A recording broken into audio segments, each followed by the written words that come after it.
Hello everyone, welcome to exam grade. आज की video में हम डिस्कस करने वाले हैं पब्लिक नोटिस जो कि इशू किया है या रिलीज़ किया गया है यूजीसी के द्वारा, और ये 6 जुलाई को आपका इशू कर दिया गया था, ठीक है। और पब्लिक नोटिस से आपका 7 जुलाई को किया गया है। यहाँ पे किस चीज़ से रिलेटेड आपका ये नोटिस है आप सभी को पता चल ही गया होगा, बट मैं उसको डिटेल में एक्सप्लेन कर देती हूँ। तो यहाँ पे जो मिनिमम क्वालिफिकेशन होती हैं, ठीक है, किसी भी कॉलेज या यूनिवर्सिटी में for the appointment of teacher and other staff, उससे रिलेटेड यहाँ पे बताया गया है। जो आपके अमेंडमेंट किए गए हैं, चेंजेस किए गए हैं, उनको यहाँ पे डिस्कस किया है। बेसिकली असिस्टेंट प्रोफेसर की पोस्ट के लिए कौन कौन एलिजिबल होगा, क्या मिनिमम क्वालिफिकेशन होंगी, उसके बारे में यहाँ पे मेंशन किया हुआ है। तो पहले पैराग्राफ में इन्होंने आपको सिंपल बताया हुआ है कि जो यूजीसी रेगुलेशन 2018 जो नॉर्मल चल रहा था, उसमें क्या था, आप अगर नेट है आपके पास या सेट है या एसएलईटी है तो भी आप क्या कर सकते, आप डायरेक्ट अप्लाई कर सकते थे असिस्टेंट प्रोफेसर की पोस्ट के लिए। फिर उसके बाद क्या हुआ, इन्होंने यूजीसी ने ही ये नोटिस डाला कि 1 जुलाई 2021 से पीएचडी हम मैंडेटरी कर देंगे जो भी असिस्टेंट प्रोफेसर की पोस्ट के लिए अप्लाई करना चाहेगा। फिर हमें पता है कि कोविड-19 आया आपका, है ना, पैंडमिक आया, तो 2 ईयर्स उसके वजह से जो है इफ़ेक्ट हुए हैं स्टूडेंट्स के या कैंडिडेट्स के। तो इसलिए इन्होंने क्या किया कि उस डेट को, जो पीएचडी मैंडेटरी वाली डेट थी, उसको 2 ईयर से एक्सटेंड कर दिया और बोला जो पीएचडी मैंडेटरी है वो आपका होगा 1 जुलाई 2023 से, ठीक है। अब आपको पता है ये 2023 चल रहा है और ये जुलाई का मंथ चल रहा है। अब बहुत ज़्यादा यहाँ पे कन्फ्यूज़न हो रही थी कि 1 जुलाई तो ऑलरेडी निकल चुकी हैं, तो अब किस तरीके से हम अप्लाई करें या किस बेसिस पे अप्लाई करें, स्टूडेंट्स की तरफ से भी और जो कॉलेज यूनिवर्सिटीज़ हैं उनकी तरफ से भी ये प्रॉब्लम या कन्फ्यूज़न आ रहा था। तो यहाँ पे क्लियर कर दिया है यूजीसी ने कि हमने जो है दोबारा से इसे अमेंड कर दिया है, अमेंडमेंट हो गया है यहाँ पे दोबारा से इस चीज़ में।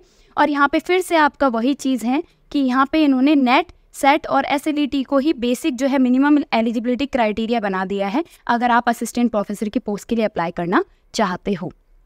तो ये बहुत ही गुड न्यूज़ है काफ़ी कैंडिडेट्स के लिए जिनके पास पीएचडी डिग्री नहीं है, तो उन स्टूडेंट्स के लिए काफ़ी गुड न्यूज़ है क्योंकि वो अब इन तीनों के बेसिस पे भी वो अप्लाई कर सकते हैं और एलिजिबल हैं, ठीक है। बाकी ये चीज़ इन्होंने यहाँ पे पॉइंट क्लियर किया है कि ये किन किन के लिए यहाँ पे ये नीचे इन्होंने कंडीशन बताई हुई है एलिजिबिलिटी।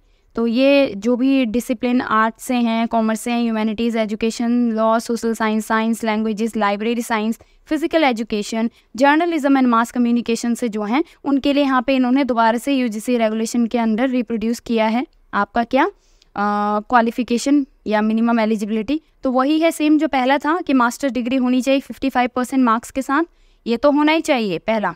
और दूसरा था आपके ऑप्शन थे इसमें, या तो आपके पास यूजीसी नेट हो, या आपके पास सीएसआईआर नेट हो, या आपके पास एसईटी हो या एसएलईटी हो, और या तो आपके पास पीएचडी डिग्री हो।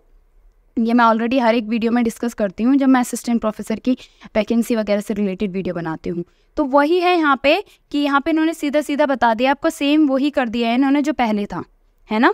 ये अब पीएचडी मैंडेटरी हटा दिया है और लास्ट के 2 पैराग्राफ में यही बोला हुआ है कि जिन भी कैंडिडेट्स के पास नेट है या सेट है या आपका एसएलईटी है तो वो अप्लाई कर सकते हैं असिस्टेंट प्रोफेसर की पोस्ट के लिए, चाहे उनके पास पीएचडी हो या ना हो, ठीक है। यहाँ पे मैंडेटरी पीएचडी नहीं है। और दूसरे पैराग्राफ में बोला है कि जिनके पास पीएचडी डिग्री है तो उनको ये नेट और एसईटी या एसएलईटी की क्वालिफिकेशन ज़रूरी नहीं है, क्योंकि कई कैंडिडेट्स ऐसे होते हैं जिनके पास पीएचडी डिग्री है लेकिन उन्होंने नेट एग्ज़ाम नहीं दिया कभी, एसईटी या एसएलईटी क्वालिफाई नहीं किया, तो उनके लिए यह है कि आपको ज़रूरी नहीं है आपके पास नेट हो। तो ऐसा चल रहा है, नेट वालों को ज़रूरी नहीं है पीएचडी हो अप्लाई करने के लिए, और पीएचडी वालों के लिए ज़रूरी नहीं है नेट हो।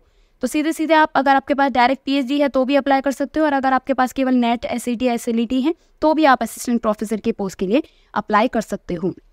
एंड यहाँ पे मेन चीज़ ये है कि ये केवल असिस्टेंट प्रोफेसर की पोस्ट के लिए हैं, ठीक है। जो एसोसिएट प्रोफेसर होते हैं उनके लिए पीएचडी अभी भी सेम ही है, मैंडेटरी है ही, वो तो मैंडेटरी पहले से ही थी, वो रहेगी ही। ये केवल असिस्टेंट प्रोफेसर की पोस्ट के लिए हुआ है, तो ध्यान रखना एसोसिएट प्रोफेसर की पोस्ट के लिए आपको पीएचडी चाहिए ही चाहिए होती है, ओके। तो होपफुली वीडियो आपको समझ आ गया होगा और बहुत अच्छी गुड न्यूज़ है। तो आप लोग अप्लाई करें और चैनल को मेरे सब्सक्राइब भी कर लें, क्योंकि मैं यहाँ पे असिस्टेंट प्रोफेसर से रिलेटेड जो वैकेंसी आती है उनके रिलेटेड भी वीडियो बनाती हूँ। तो चैनल को सब्सक्राइब करें और वीडियो अच्छी लगी हो लाइक करें और अपनी फ्रेंड्स के साथ शेयर कर दें। Thank you.